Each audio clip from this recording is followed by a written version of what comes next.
بسم الله الرحمن الرحيم. اللهم لك الحمد كما ينبغي لجلال وجهك وعظيم سلطانك. اللهم لك الحمد حتى ترضى ولك الحمد إذا رضيت ولك الحمد بعد الرضا. اللهم صل على محمد النبي الأمي وعلى آله وسلم تسليما كثيرا. رب اشرح لي صدري ويسر لي أمري واحلل عقدة من لساني يفقهوا قولي. Bonjour mes frères et sœurs en humanité.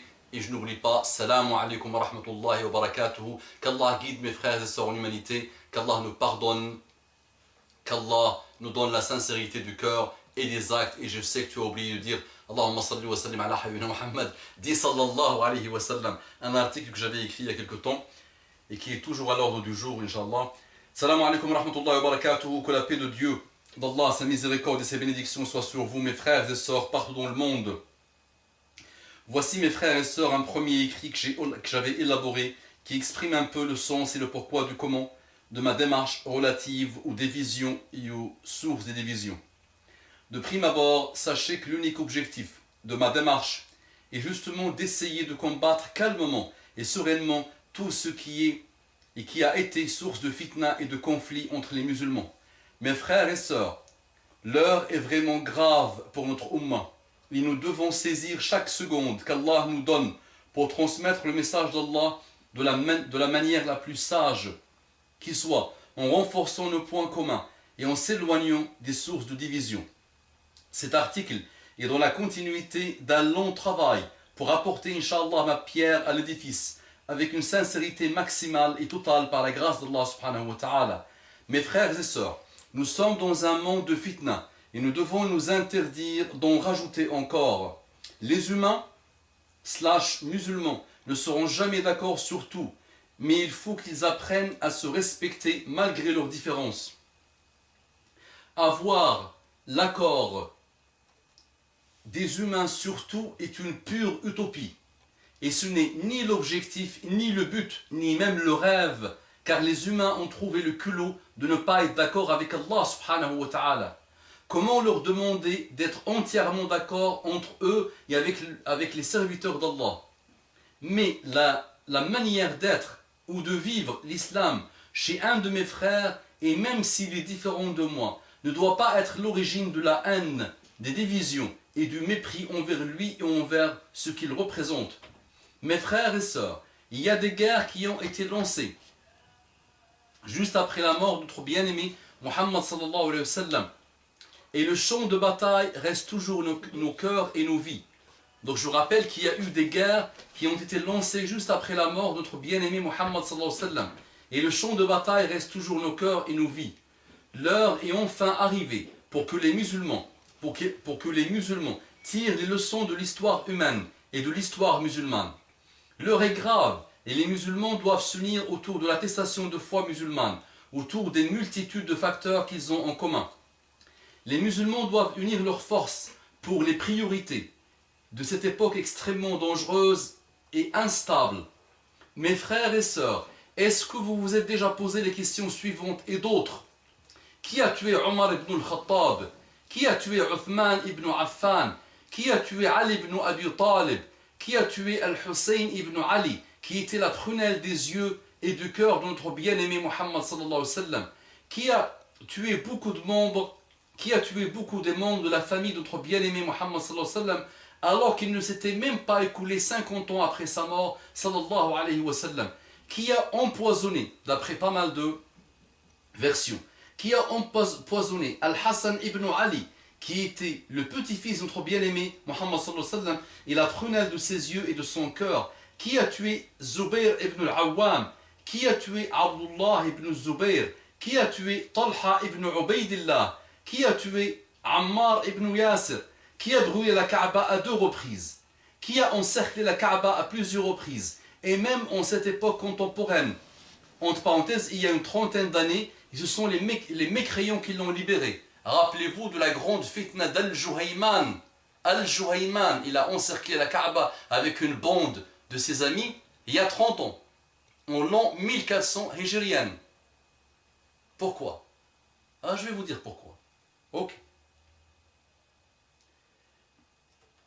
Et ça a été libéré par le Kuffar, par le GIGN français. Et d'autres questions sur les malheurs et les dérives innombrables que les musulmans ont connues tout au long de leur histoire. La réponse que je cherche n'est pas le nom de chaque tueur, car je connais la réponse qui ne m'avancera pas grand-chose. Mes frères et sœurs, sachez que dans le domaine des guerres, des haines, des malheurs et des divisions, les musulmans ne font pas exception. Mes frères et sœurs, comme vous savez, il y a toujours une sagesse d'Allah derrière toute chose. Pourquoi alors je vous pose toutes ces questions? L'origine de tous les malheurs, de toutes les dérives, de toutes les divisions, de tous les ravages, de toutes les guerres, reste et restera les labyrinthes et les bassesses de l'âme humaine, surtout quand elle fait un pacte avec Shaitan.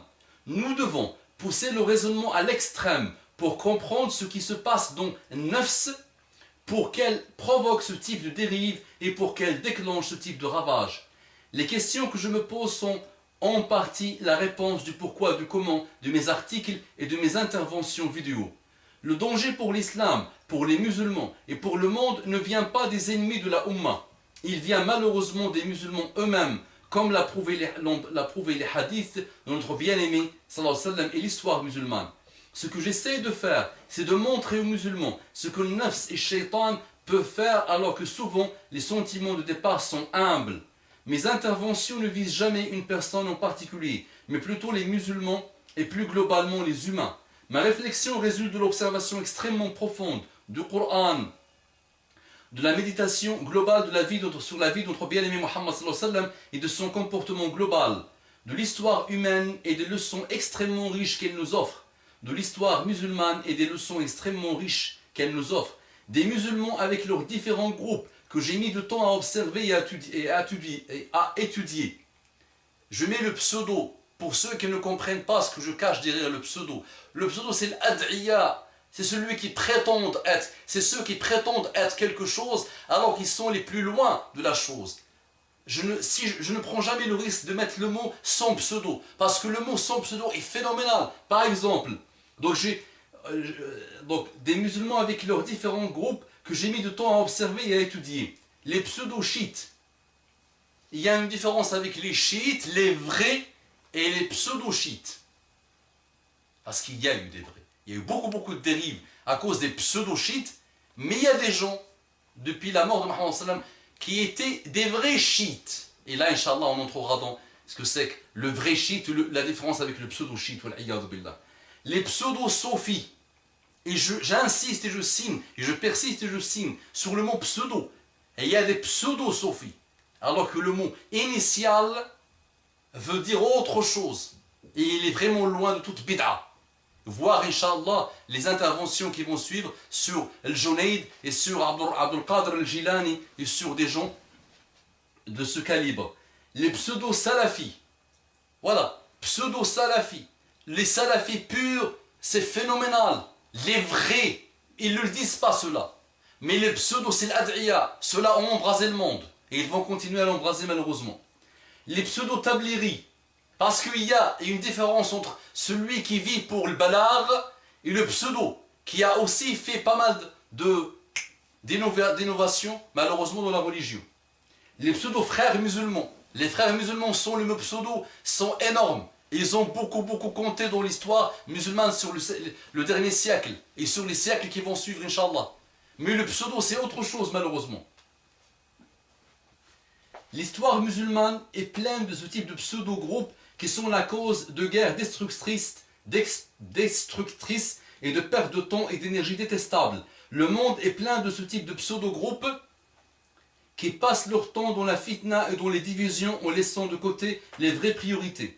L'Internet est plein de ce type de personnes qui passent leur temps à détruire, à faire mal à eux-mêmes, aux nouveaux musulmans et à montrer un visage détestable des musulmans aux autres. La vie est pleine de ce type de personnes. La vie est pleine de ce type de personnes et de pseudo-groupes que mes interventions visent. Ce qui se passe dans le monde musulman montre ce que les musulmans font comme ravage, ce qui se passe même dans les mosquées comme guerre et querelle, jusqu'à ce que la police des non-musulmans, entre parenthèses des mécréants, interviennent pour séparer les musulmans qui s'entretuent à l'arme blanche et avec des armes dont l'enceinte même des mosquées montre le niveau des dérives et de la nafs des humains et des musulmans, les bassesses de la nafs et les labyrinthes de la nafs humaine. Donc c'est ce que, Inch'Allah, Chaque intervention vidéo essaye de montrer. C'est ce que la nafs humaine peut faire. Allahumma salli wa sallim ala habibina Muhammad sallallahu alayhi wa sallam.